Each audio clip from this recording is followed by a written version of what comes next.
To Apex Vendor Webcast, Top 10 Inventory Mistakes and How to Correct Them, sponsored by Demand Solutions and Columbus IT. My name is Fran and I will be your host for today's broadcast. Before we begin, I'd like to run through a few details with you. We will end with a question and answer session. If you look at the top of the toolbar on your screen, you will see the Q&A tab. When you click on that tab, it will open the question and answer window. To ask your question, simply type in the designated box and click Ask at any time during the presentation. Those of you viewing this program in a room with several participants may want to designate one person to type in the questions from your group. Should you experience any technical difficulties during today's broadcast, please call Live Meeting Tech Support at 877-812-4520 for North America only, or internationally at 706-643-7389. Again, we will end with a question and answer session. Send a message by clicking Q&A tab on your screen. Type your question in the box and click Ask at any time during the presentation.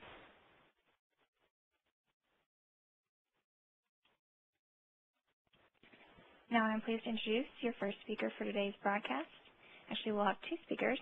First is Joe Mabardy, Director of Supply Chain for Summer Infant, and Fred Tolbert, CPIM, Principal for Demand Solutions. Fred, you may begin.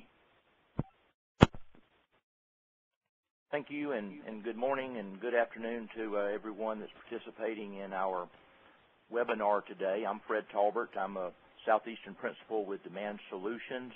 I work with companies primarily in the southeastern U.S. To improve their inventory management capabilities, reduce inventory, improve customer service. A little bit of my background. Got over 25 years of experience implementing a variety of supply chain ERP type systems. I've worked for quite a while with Demand Solutions, even as a former user of Demand Solutions back in my early days. But I have in my dark past a variety of consulting and real-world inventory management capabilities with companies such as Contel and Sun Data. I've also, over the years, been very active in APIX, working first at the local chapter level and then most recently at the region and the national level on the APIX Board of Directors. So coming at this, and the presentation that we'll be talking about will be a collection of my experience working with companies that I've seen them encounter problem areas in their inventory management, forecasting, and planning capabilities. Now, joining me in the presentation today is Joe Mabardy. He's the Director of Supply Chain with Summer Infant in Woonsocket, Rhode Island. And I think you'll see during the presentation, Joe's a real supply chain pro, and he has experience both implementing the Demand Solutions forecasting and planning systems, but as well the Microsoft Dynamics ERP system. And so, Joe, would you take just a minute to introduce yourself and a little bit of background of Summer Entrance to the audience? Thanks, Fred. I'm Joe Mabardy. As Fred mentioned, I'm the Director of Supply Chain with Summer Infant. I've been in the supply chain area for over 15 years, all in the consumer products industry, and all in the juvenile industry. So the juvenile industry and the categories that we deal with are things like video monitors and cribs and strollers, things like that for infants. And the previous companies that I've been with have also been in that industry.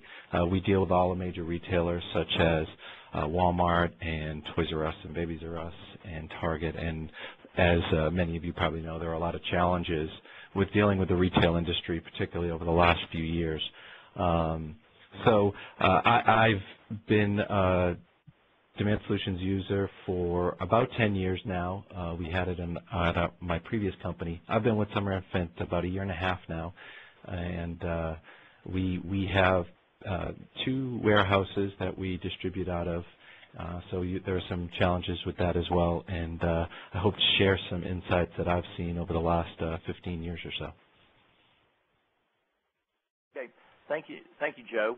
And a little overview of the presentation. As I mentioned, it's a summary of the observations as I've seen really the good, the bad, the ugly of a lot of companies as they've worked to improve their inventory management and demand planning capabilities. I've had to ask some questions before about 10 common mistakes and why 10, and frankly, that's all we have time for. My observation is that companies actually commit many more inventory sins every day, but we're going to hold the number to 10. And some of these, you might say, are they really common? And most of these, I've seen each one of these 10 in real-life action, but I'm convinced that they're not intentional. In other words, I don't believe that people come to work to say, how can I really mess them up today? How can I really make a mess out of the inventory? I think the inventory problems that companies encounter is really a matter of different priorities that different organizations or different departments within an organization have, as well as having competing and sometimes conflicting performance measures. And so we'll be talking about all these issues as we go through the presentation. When I say mistakes, I'm going to be talking about things that really impact our ability to have the right product at the right place at the right time. I'm going to hammer home the topic of improving and having adequate measures of customer service and inventory turns, but the real-world examples that we will be talking about today are going to be mistakes that I've seen companies commit and that have prevented them from having the right product at the right place at the right time. And most of the examples that we will be talking about today will be related around finished goods inventory, but the same concepts apply whether we're talking finished goods inventory, whether we're taking work in process or even raw material inventory.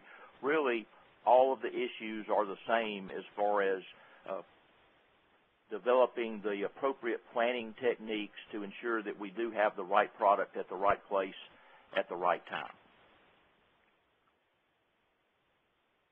So with that, we will get into the presentation. As I go through the format of this, I'll describe the presentation, or I'll describe the inventory problem that I see companies have. I'll then talk about some of the issues in the background of the problems, and then the sure signs that companies have that problem. And then Joe and I will tag team on presenting some prescriptions for cure of how do we correct the particular inventory problem area that we are talking about. The first of the 10 common mistakes that I see companies have is having a lack of appropriate performance measures. And when we talk about performance measures in the inventory management, in the logistics area, when I walk into a company and one of the first questions that are asked are what are your measures of customer service, how well are you serving your customers, as well as what are your inventory turns. And I'm often surprised at how, frankly, how few companies have that information readily available. I go into a lot of companies that instead they suggest that their problems are forecast related. In other words, they're consumed with measuring forecast accuracy, but not the real issue of having the right inventory, and we can measure that with inventory turns as well as a line fill measure. When I go into companies and they're managing their business, they're managing their replenishment plans by the company backorder report, and that's the company Bible, then I know that we probably have issues with performance measures. But the real sure sign of this is that things never get better. If we don't have appropriate performance measures to determine is our performance improving or not, over time we're typically going to fall into the rut of doing the same procedures and experiencing the same results from high levels of back orders and excess inventory. So from a prescription of procure standpoint, to me it's imperative that we have a measure of line fill rate. And some companies measure on-time shipments, and that's related to the measure, but I will define the line fill rate as the percentage of sales order lines that are shipped complete with no back order. Companies may say that they have a 99% on-time shipment rate, but if they truly measured what their line fill rate is without expediting the back orders, they may find out that their actual fill rate in their demand planning function may well be having a fill rate that's in the 80%, and then the difference between the 80% and that 99 is a lot of expediting, a lot of starts and stopping, and air freight shipments, and a variety of things that we prop up to get the measure up to 99%, but to me it's imperative that we have a line fill rate, that we don't lie, we don't make up numbers, that we have a true reflection of what our fill rate capabilities are. The offset of that is we also need a measure of inventory turns.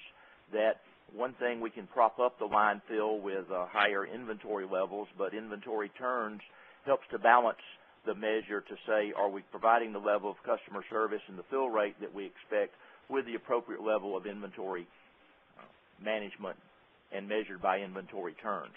While it's certainly important to measure forecast error, I advise companies to develop a realistic measure of forecast error, and something that I counsel is calculate how much forecast error you can tolerate without stocking out.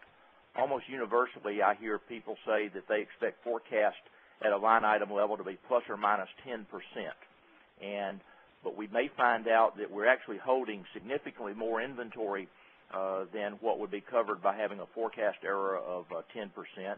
And to me, a forecast is good, or a forecast is valid if it allows us to meet our fill rate and turn objectives without stocking out.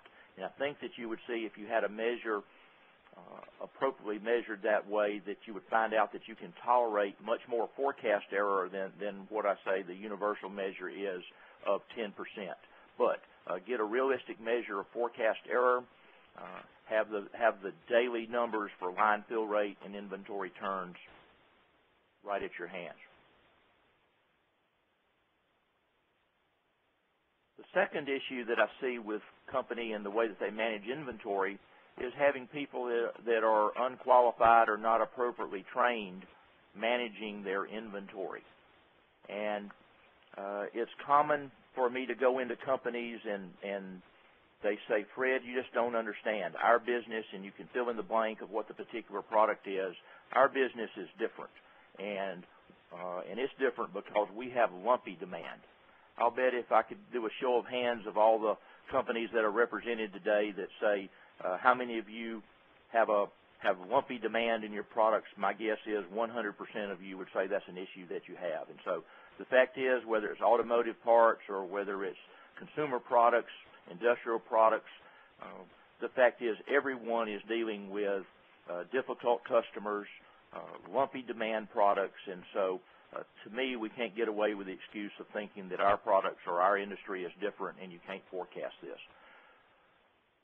Many times I see that companies have put people in charge of inventory with no formal training. It's not unusual to see companies with millions of dollars of inventory, $10 million, $20 million of inventory. And if we had that in cash or in gold bullion, we would have armed guards guarding the inventory. We would have investment bankers. We would have people managing the inventory for the highest return, and professionals paying big dollars to manage that. But at the same time, just because that company asset is tied up in inventory, many times we have people that are not formally trained in managing inventory. In some cases, the track getting into inventory planning is people who have been in the customer service function, and maybe they know the products well, they know the product master, and they know customer service issues, but that does not necessarily train someone to manage effectively to manage inventory. I make the distinction between a buying mentality and a planning mentality, and I see companies that maybe have inexperienced planners think of their job as buying. I have to do my buy this week, or their goal is to create purchase orders. And I'll make a significant distinction there between people who see their role as buying inventory versus their role is to plan the inventory to meet particular performance measures and company expectations. As well, companies that aren't experienced managing inventory, it's often that they don't have clear goals of where their inventory should go. They say anecdotally that they have too much inventory, but they don't have defined, I'm currently at 4 turns, and here's my plan to get to 6 turns. And so not having clear goals are certainly symptoms of having inventory management problems. Sure signs of this, invariably, if we don't have people trained in managing inventory, inventory is going to increase and line fill is going to decrease. Some prescriptions for cure here. One, I think it's important that we recognize that inventory management requires professional job skills, and that the people that manage our inventory should be treated within the organization as professionals. We need to assign organizational accountability for inventory management and make it very clear who owns the inventory and who's responsible for maintaining the particular inventory levels. I'm a proponent of centralizing the planning functions where possible, and this is the situation where I work with companies that many times have multiple distribution centers spread throughout the country or the world, and in many cases they have people at individual locations responsible for replenishing the inventory. But to me, I think we can train and develop a centralized planning function that has professional inventory planning skills. So in general, my preference would be to centralize the planning function and to create a core group of highly trained professionals. And with me being a longtime APIX member, to me it's important that we train people in professional inventory management concepts, and certainly I'm a proponent of the APIX certification. There's the ISM certification available to people, but above all, we need to train people, invest in their futures, and give them the opportunities to learn how to professionally train and manage inventory. Now, Joe, how about some of your observations about the qualities that you look for in planners, and how do you train them to be professional inventory managers? Thanks, Fred. I think to your point, it's very important that they have the professional knowledge of how to do planning. Again, it's not purchasing, it's not forecasting, it's inventory planning. I think that's very important to make sure that people understand the basic concepts. But in addition to that, I think it's, you can look at it as a science where, especially if you're using a system which tells you you need to buy this many on this date, but I think it's important to understand the context of which you're buying. It really is an art form in a sense, in that if you, especially for us, in my background dealing with retailers in the retail industry, it's important to understand your customers, understand how they order, when they order, what's going on there with their cycles. Also understanding your product line. If you've got seasonal products, that you need to understand what's going on, as well as what's going on in the future, items being discontinued and phased out to be replaced by other items. All of that information, you need to be able to have a planner who understands it and who can get that information. I think, and then you have to support that with an organizational structure. There's a couple of options that I've seen in terms of you can combine your forecasting and your planning roles. You can combine your buying and your planners, or you could have an independent planning group. We currently have an independent planning group. I've always tended to believe in the independent planning group because you don't have that bias towards sales, or you don't have a bias towards your suppliers. If you're buyer planners, your tendency might be, well, I might be able to get a slightly better price if I order 10,000 instead of 5,000. But if that means you have to carry a year's worth of inventory, is that really the right decision? Or if you're also doing your forecasting and your planning, are you going to have that bias towards making sure you always have enough inventory to satisfy the forecast? There may be times when the right decision may be, I may want to put that at risk. You take all of that bias out when you have an independent planning group. So that's definitely a concept to consider. No, and I echo that about, as he said, imparting on people the planning mentality over just the buying mentality, and it certainly suggests a different level of responsibility, and I think a different level of professionalism in managing your inventory. Now, the third area where I see companies making inventory mistakes is they don't have a disciplined sales forecasting process. Everyone that is in the inventory business has some type of forecasting process, but many times there's the expectation that the software is going to do all the work for them, or if we've invested big money in forecasting and planning software, that, well, that lets us off the hook somewhat. But frankly, nothing could be farther than the truth. So symptoms of companies that don't have a good forecast management process is one, a key question that I often ask of who actually owns the forecast. And in many cases, that's a real difficult question for companies to answer. Well, it's shared between multiple people, but there's no one group within the organization that has overall responsibility for the forecast. I see companies that have forecasting software, but then they make excessive forecast overrides. And I've gone into companies and they override 80% of the system's recommended forecast because they either don't trust the numbers or feel that they know more than the system does. At the same time, that's probably a result of not having a good internal forecast collaboration process, of they're not getting appropriate information from the people that are closest to the customers.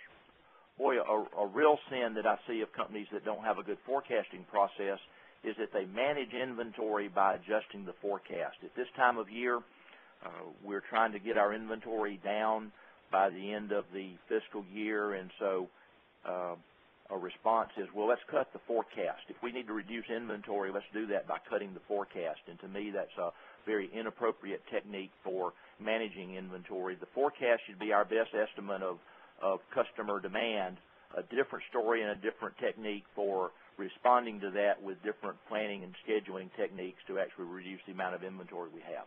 As well as not having a forecast process, part and parcel of that is companies that don't have forecast accuracy measures, and my observation is it's actually a relatively low percentage of companies that do consistently measure and track the accuracy of their forecast. And so, boy, a sure sign of this is for many companies, the convenient whipping boy is everyone blames the forecast for their inventory problems. And it's generally just if those people, if whether the fingers are pointed at marketing, if it's pointed at product management, but boy, if just someone else would do their job and forecast better, everything would be better. From a solution standpoint, to some extent goes back to what we were talking about, raising the professionalism, is recognizing that forecasting is a full-time job for many companies, and here I'm saying reasonably large-sized companies, that it's important for us to assign responsibility and commit the time and effort to doing the job. We need to complement the work that we do with forecasting software, is having the monthly forecast collaboration meeting, and in many companies that's what they term as their demand planning or their sales or their pre-SNOP meeting, but that brings all the interested parties together to combine their information, collaborate about what's going on in the market, and make the appropriate forecast adjustments. A watchword that I have as far as making adjustments to the systems forecast is override the systems forecast or the system's recommended forecast only if you know something the system doesn't. Not just you look at a line of history numbers and you come up with a different number than what the forecast system says. To me, you need to have a valid reason for adjusting the forecast, something that you know what's going on in the marketplace over and above what the statistical forecast says. As well as, again, I'll repeat this, about having a measure of forecast accuracy. It's absolutely imperative that if we're in the forecasting and planning business, that we don't just work from anecdotal evidence of, well, we stocked out, that must mean it was a bad forecast, but we have a consistent measure of forecast accuracy. Now, Joe, many times people get into the trap of expecting software to cure all their ills for them. Can you give us some of your thoughts about developing a good, consistent forecasting process? Sure. I think, to touch on your last point about forecast accuracy, one of the key things about forecast accuracy, especially if you're not doing it today, is establishing that benchmark. In reality, whatever your forecast accuracy is or isn't, you need to set that benchmark and then show growth and show improvement. I think that's important in order to make sure that, and have you set some goals and objectives on that. I've been in situations where, compensation has been, and bonuses have been set based on your forecast accuracy, but you really need to set that benchmark first. And again, the goals weren't necessarily, I need to be at X% forecast accuracy.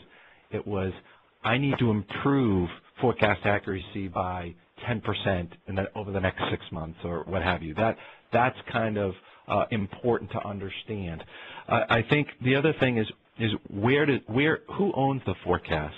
Where does it reside, and does it make sense for your organization? Is it in marketing? Is it in operations? Is it in sales? It can be in any of those locations, but ultimately the whole company owns the forecast, and I think it needs to make sure, and I know you'll touch upon this when you talk about the S&OP process, but we really need to make sure that everyone understands that they own the forecast and they have information that can help create the best forecast that, it's never perfect. It's a forecast. It's just that. But you can really improve the process. I think the other thing is making sure that whoever is responsible for forecast understands some of the parameters that you're dealing with. If your lead times for your items are 90 to 120 days, you can't be forecasting 30 to 60 days out. You really need to be looking out at that extended window. Right, and I'll echo that. If so often, as I said, companies have an expectation that the forecast is going to be 90% accurate, but if you're starting out and it's 50 or 60% accurate, we've made significant improvements. If we get that accuracy from 60 to 70%, we'll show significant gains in managing our inventory by making those incremental improvements, as opposed to having an expectation that the forecast is going to be perfect. Now, the next area is once we've generated the forecast, is I see that many companies don't have a good process of internal communication. And by this, typically that means they're expecting the forecasting software to do all the work for them, but it's common for me to see companies, and one that I particularly think of is that we have the Home Depot orders come in on Tuesday, and we're scrambling around trying to get that information. So, and can we fill the orders? And so companies that get surprise orders, even from their major customers, whether those are promotions or new products, I know that we probably don't have good communication between the different organizations within the company. Not having a formal sales and operations planning process is a key indicator that we don't have internal communications, and I'll talk a little bit more about sales and operations planning in a second. And here, I do mention one-button forecasting, and I'll be honest that some people in my industry, in the computer software business, have sell the notion that their system is so good and it's so automated that really you can let the system do the work for you, and again, that's not doing justice to the real work that's involved in developing a good forecasting process. If we have someone managing the forecast, whether they're in sales or whether they're in the operations group, but not having marketing input or field sales input, I know that we're probably not getting the best information that we can, or that we have multiple sets of numbers. We generate a forecast, and that's fed into our planning module, but the sales group uses a different forecast to incent the sales group, and there's a different financial budget. I know that with all these multiple sets of numbers that we probably have problems. From a sure sign of this, the traditional organizational silos, again, as I mentioned, we've got sales doing their thing with one set of numbers. We've got the operations or planning group managing to a different set of numbers, and finance all managing to a third set of numbers. And so if I see that, then we're probably not as effective at managing inventory as we could. The solution of this is the journey towards implementing what I will call real sales and operations planning, and by this is a thorough and a formal process of marrying the sales plan and the production plan, inventory plan back to our budget. Many companies say that they have sales and operations planning, but it's really a weekly scheduling meeting or a weekly expediting meeting, and I will suggest that there's further benefits that we can get from having a true sales and operations planning process over and above that weekly planning and scheduling and expediting meeting. So the typical methods of the sales and operations planning process is that we have a process, the pre-S&OP demand meeting that I mentioned in the earlier topic, that comes out of that with a consensus sales forecast that's agreed by all parties in the company. That feeds into the supply planning process, and then typically there's the regeneration of the master schedule and MRP or the purchase plan if you're a distribution company to develop the supply plan. And then with all of that, we end up with the accountability back to the company business plan in a true sales and operations planning process. Now, as we continue through the forecasting and planning process, we've talked about training our employees and having a a disciplined forecasting process for reviewing and adjusting the forecast, getting internal communication, but it's also important for us to get external information from our customers, potentially with our suppliers. But one thing that I see is that companies aren't talking with their key customers. Symptoms of that, again, is scrambling to service the key customers, waiting on those EDI orders to come in every Tuesday to find out and immediately go into scramble mode. Can we meet the orders that our key customer has sent to us that week? If we get killer surprise orders from even our good customers, I know that we probably aren't getting good information back from our customers, or lumpy ordering patterns. If our best customers are still giving us a lumpy order pattern, I know that we're probably not having any kind of real collaboration with the customers, and we get no warning or maybe last-minute warning about promotions.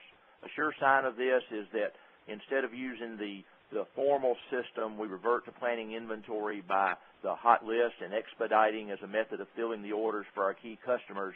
A sure sign that we're probably not talking with our customers.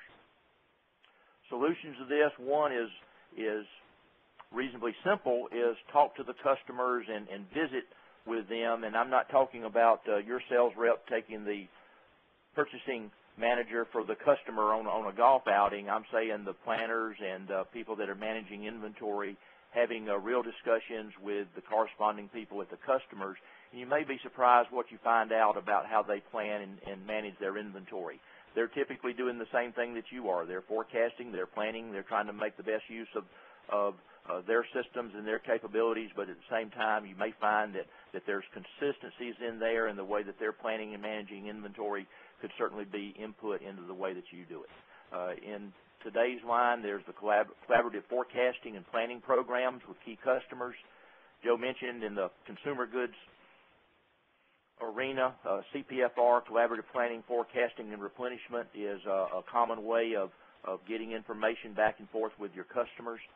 I'm personally a big proponent of vendor-managed inventory program, and I work with a number of companies that have been very successful actually managing inventory of their customers, whether they're true VMI systems or consigned inventory programs. Really, the best way to put a forecaster out of business is to quit forecasting. And when you get the visibility into the customer's actual inventory and their sales patterns, you reduce the dependence on having to forecast statistically what's going on with their business. And Joe, as I mentioned, you've had a lot of experience collaborating with customers. How about describing some of the ways that you work with your customers to share forecast and planning information? Sure. I think one of the things for us in the retail industry is really key is being in communication with the planners for your various retailers. That's something that over time that I've experienced that has been so key.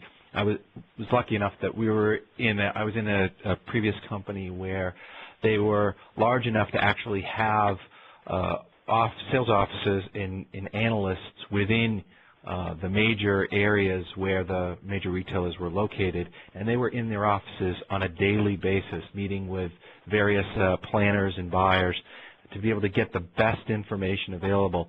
There's nothing worse than getting a promo would have dropped on you and really not knowing that it was coming. So having that input was really, really critical. And in a couple of them, we actually, if possible, if you can become the category manager even for those particular accounts, it just makes it that much easier to get information and get access to these planners, because they really do hold the key to helping you better plan your inventory. Now, the next topic that we will talk about is a technique that is really one of the more egregious things that I've seen companies do, and that's the technique of managing the forecast by forcing the budget. And I'll describe what I mean by the concept of forcing the budget. And this is, I go into companies, and boy, when I hear everything talking about the budget, we're spending times with the budget. If there's a company preoccupation with the budget, boy, I can almost smell what's coming next. And really what I'm talking about forcing the budget is we can generate, it's very easy with systems to generate a SKU level forecast and then aggregating or rolling up that forecast up to product family levels, and then in the name of having the same number for our forecast and our plans, overlay the budget onto that family forecast and then forcing that back down to the individual SKUs. And so companies that I see that do that often have a reluctance, and they do this so that they at least say that they don't have enough time, they have too many items to manage the forecast at the SKU level, and it's easy in the software to aggregate up to a family level, put the budget in there, and force it back down. But really, I think that's a real disaster of a technique to plan your inventory based on the hopes of what your budget says. These companies say that they have a sales and operations planning process, but I'll put some quotes around that and call that a pseudo S&OP process, because in the name of keeping the budget and the inventory or the sales plan in sync, they're laying the forecast and actually using that to drive inventory. A sure sign, the CFO or the vice president maybe of sales forces the budget onto the rolling SKU forecast. And to me, of all the things that I talk about, this is really a disaster of a way to manage inventory, and there's no way that it can do anything but hurt our inventory planning capabilities of planning the inventory to the budget as opposed to what we see in the market as the rolling sales forecast. Invariably, there's going to be a gap between the budget and the rolling sales forecast, and I think a key watchword would be to manage that gap.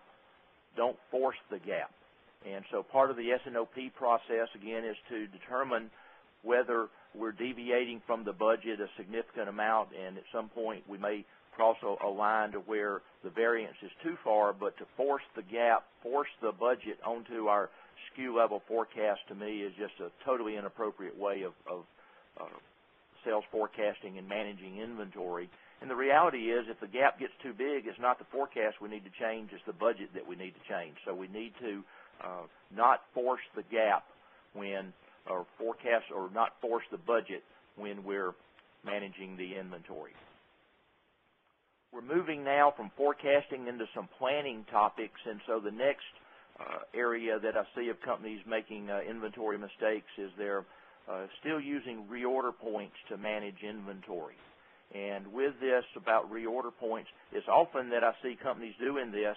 They use the software from the world's biggest supply chain planning software company, and you can fill in the blanks of who you think the largest supply chain planning software is, the usual suspects of the big ERP system. But the reality is the biggest supply chain planning software company is Microsoft Excel. Even the companies that have the SAPs and the Oracles of the world, in many cases I still see them managing their inventory on spreadsheets, and that almost always implies that they're using some type of reorder point to plan and schedule the inventory. And the issue with that, the reorder points are good at telling you what you need to do today. Do I need to order more inventory today? But they typically don't give you exposure into what do you need next week, on out into the future.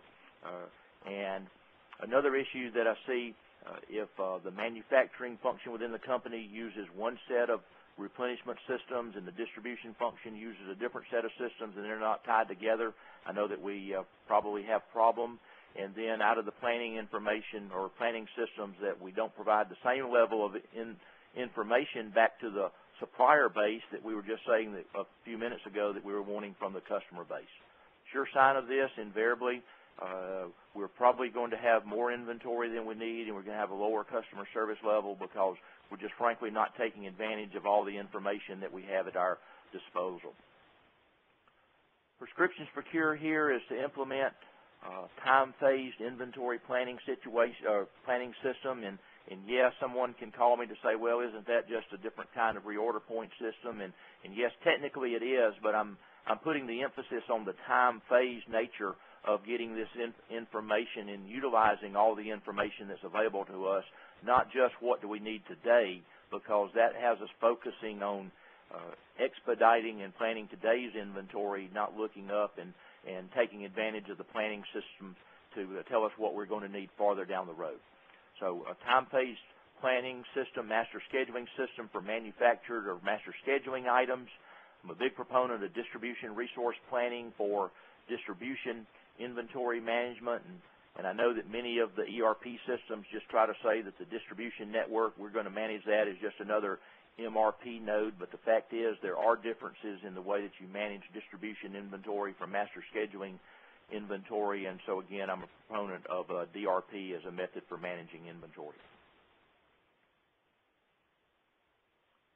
Now, a real common problem that I see companies have, and oftentimes it comes to light this time of year as we're closing down the year, is that companies often have too many SKUs in too many places. And it's just invariable that over time we're going to open up many new items in new distribution centers or plants, but I'll talk about distribution centers here in that we open up items in a distribution center or multiple distribution centers, maybe because the sales rep said that the customer would buy it if we would just stock it in all 10 locations. And so as we get too many SKUs in too many places, then all of a sudden we spend a significant amount of our time scrambling to meet the orders for the low value, the C items. The 80-20 rule no longer applies. In other words, traditionally we would expect to have 20% of items accounting for 80% of our inventory, and boy, that no longer applies in most companies. Go into companies now, and it's typical that we're in single digits. 8% of their items account for 80% of the sales.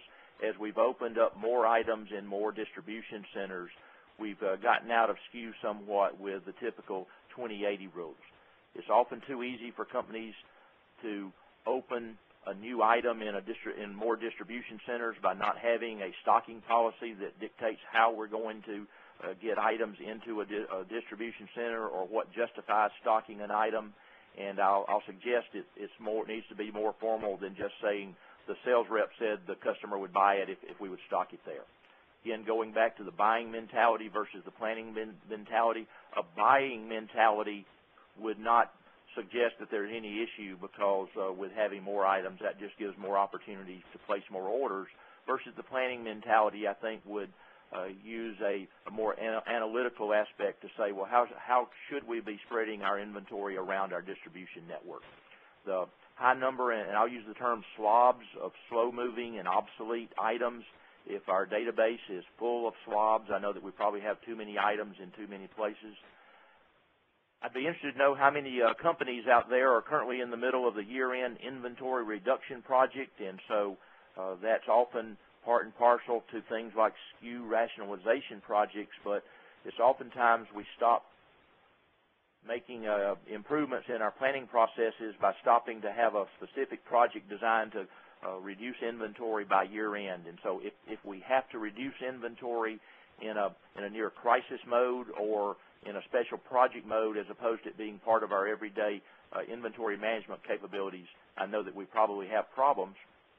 And so some prescriptions there, use ABC analysis, and some people say that's too simple, but ABC techniques certainly still apply, of applying an A to our high-moving items and a B to the middle of the road and C to the low-moving items, as well as having a stocking policy that says we have to meet this level of sales in order to justify stocking a product in a location. And to me, that's typically related to velocity. In other words, we need to expect to pick an item a certain number of times to justify stocking it in a warehouse, not just the pure volume.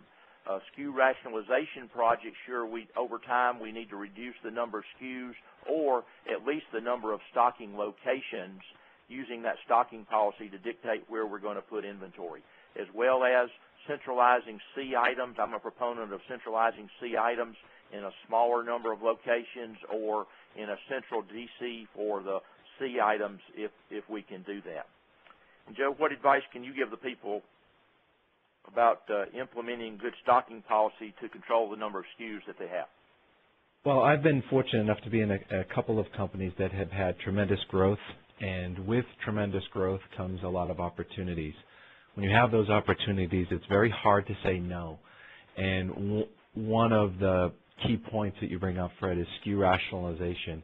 I've been through two major SKU rationalization projects at two different companies, and in both of them, the object was to, I believe we reduced number of SKUs by almost 25%, and yet didn't affect our top line revenue at all.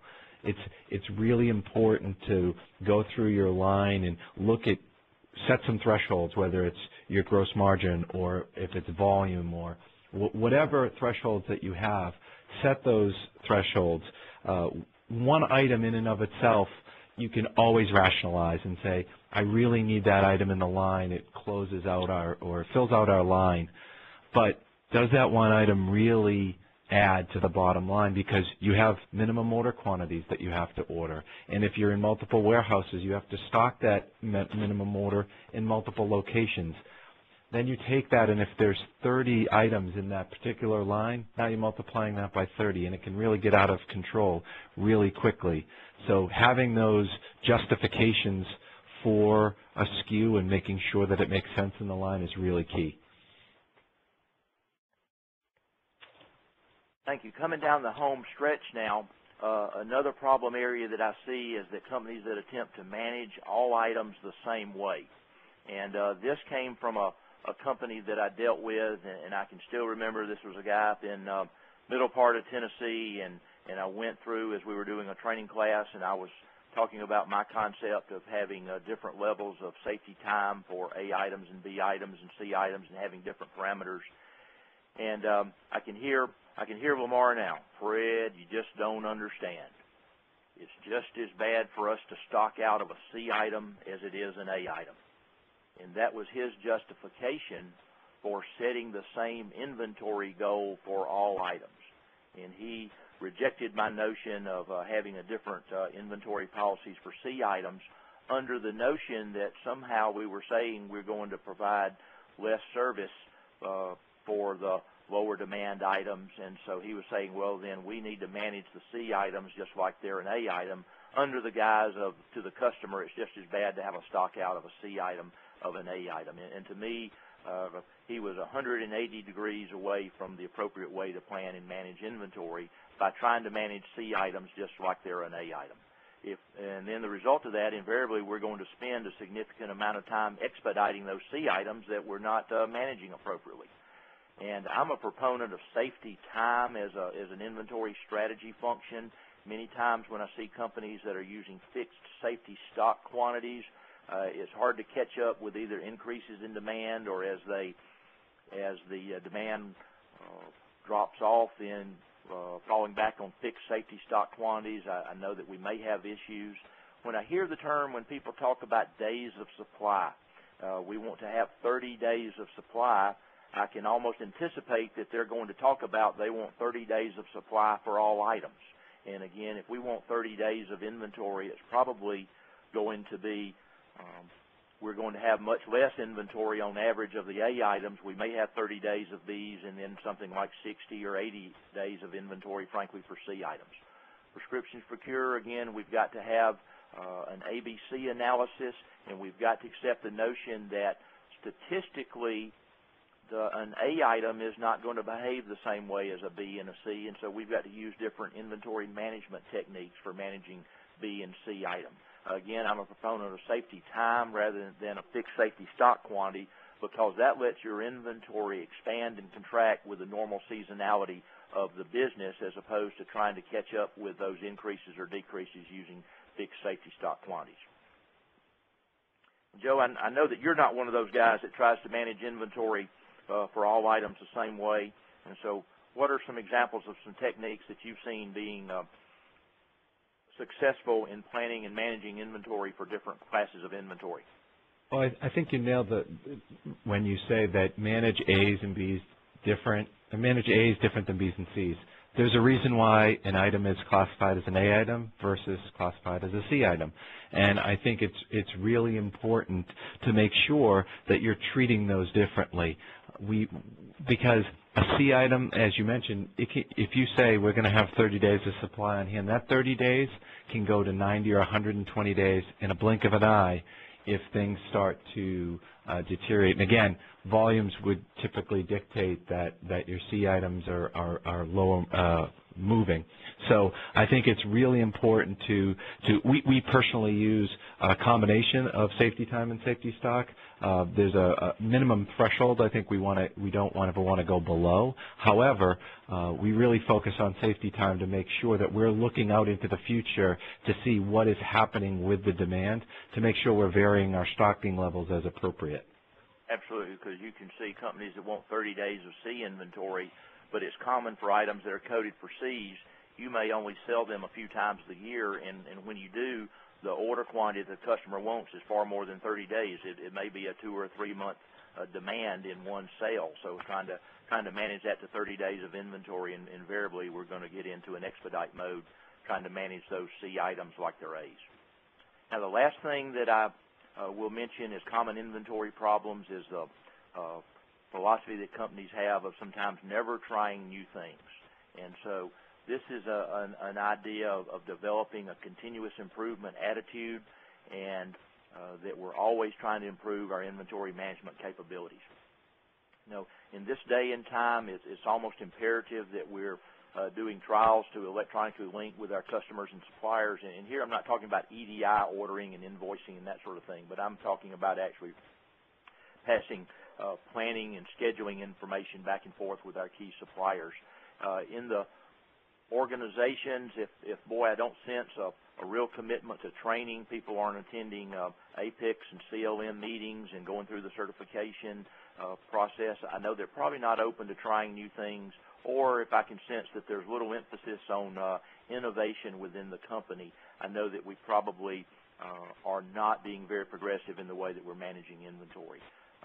And again, a lack of a team atmosphere probably keeps us from making improvements in managing our inventory. Now, an example of what I'm talking about is developing a tinker attitude, and one of my companies here in Atlanta is the best that I have worked with of having a tinker attitude.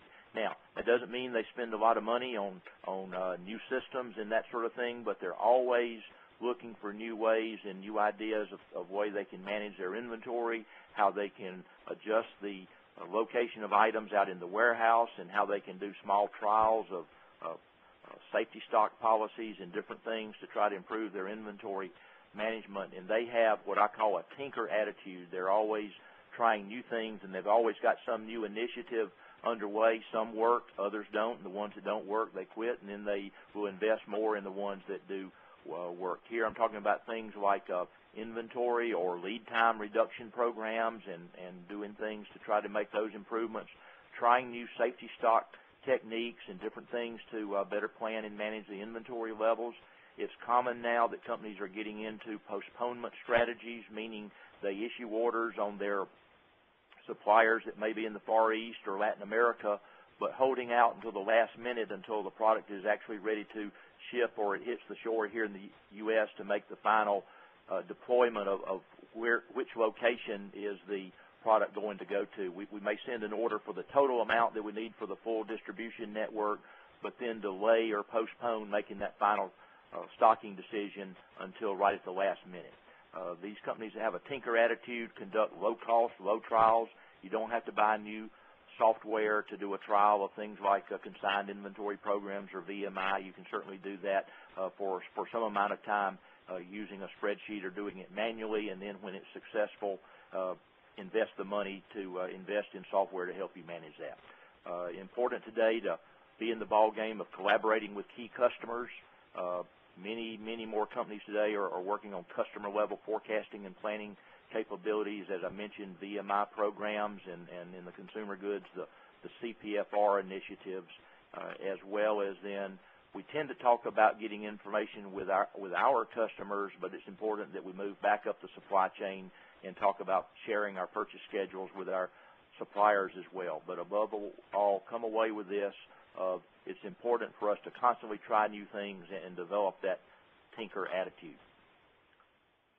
So with that, we've gone through 10 areas that I've seen over the years companies making inventory mistakes. There's a variety of topics here. We've talked about performance measures and training, forecasting processes, sales and operations, and planning. But hopefully you've gotten a few nuggets here that might help you to better plan and manage your inventory.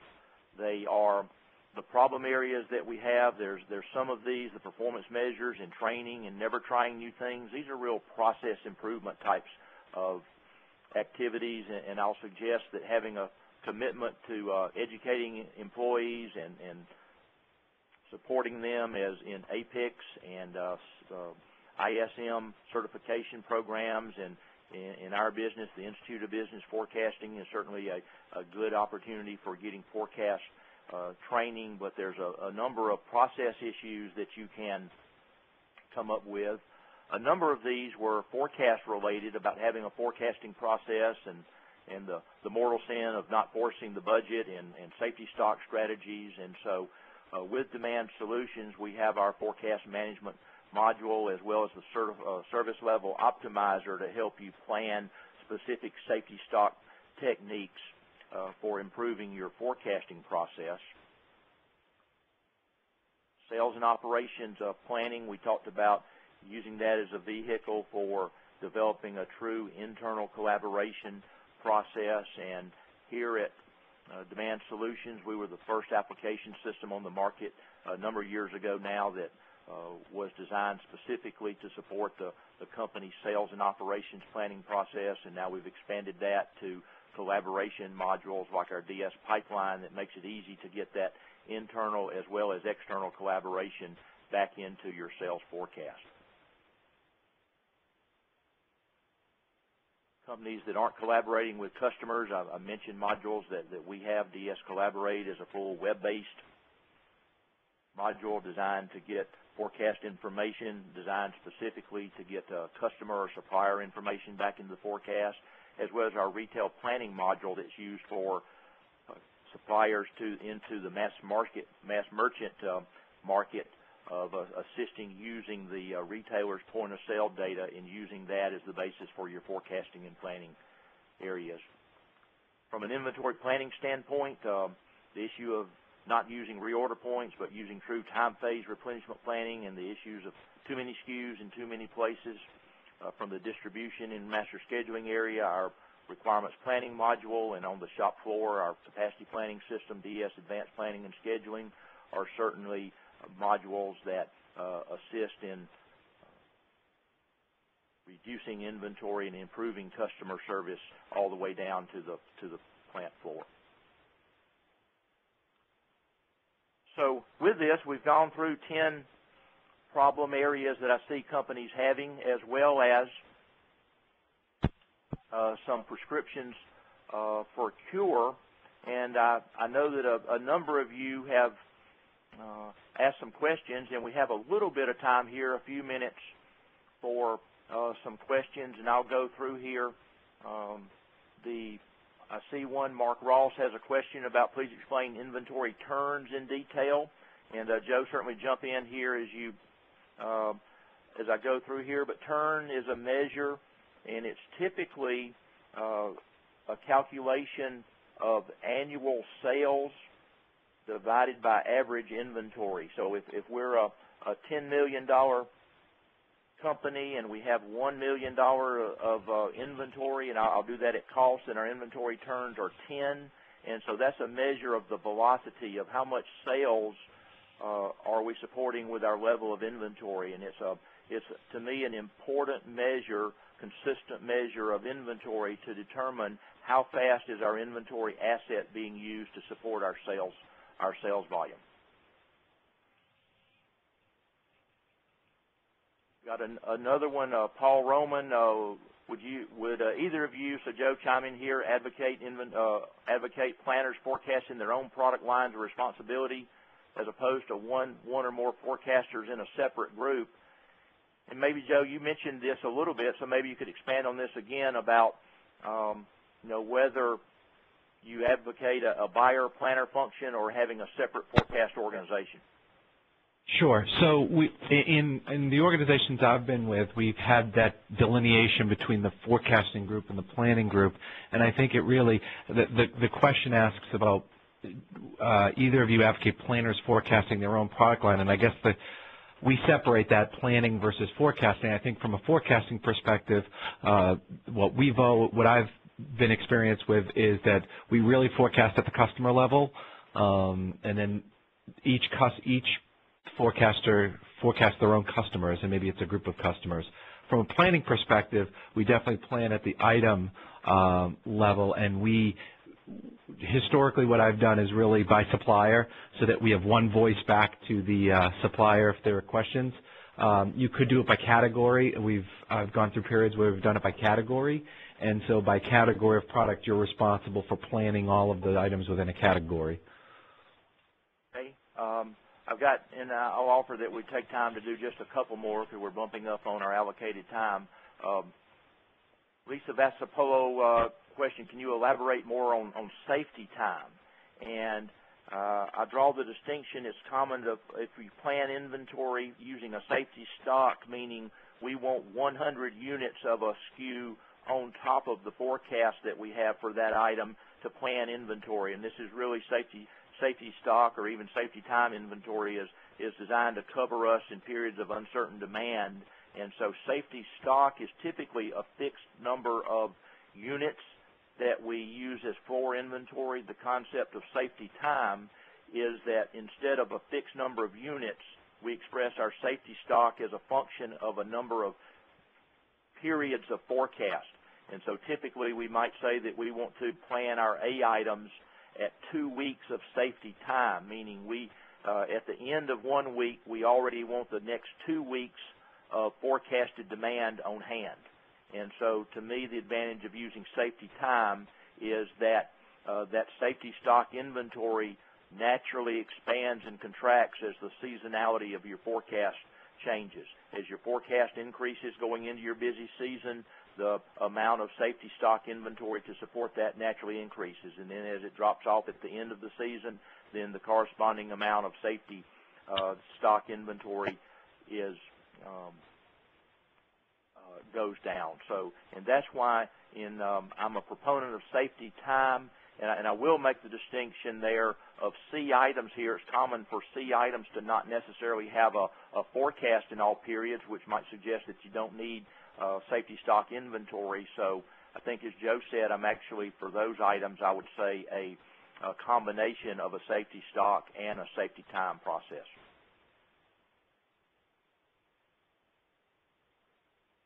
Here's one that I have. Should forecasting be a sales function and responsibility? And that topic is typically, is forecasting a sales responsibility or an operations responsibility?